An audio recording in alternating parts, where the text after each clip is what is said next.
बिस्मिल्लाहि वस्सलामु अला रसूलिल्लाह। 1 मिनट और सोहेल अहमद सिद्दीकी।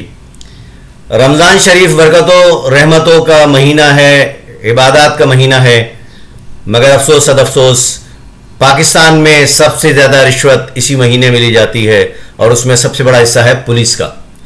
आप कहीं चले जाएं, आपको इसका दिन रात तजर्बा होगा। बात यह है कि शैतान तो बंद होता है, तो फिर ये क्यों? तो बात यह कि शैतान तो बंद होता है, ठीक है, मगर ये इख्वानुश शयातीन हैं, ये उसके भाई हैं जिन्होंने मुस्तकिल ठेका लिया हुआ है कि तुम बंद हो जाओ, कोई बात नहीं, हम तो खुलें। और ईदी के नाम से या किसी भी तरीके से वो रिश्वत ज़रूर वसूल करते हैं। ये नहीं कि दूसरे लोग हाजी नमाजी हो जाते हैं, तौबा ताइब हो जाते हैं, तौबा कर लेते नहीं, दूसरे महकमों में भी दूसरी जगहों पे भी धंधा चलता रहता है।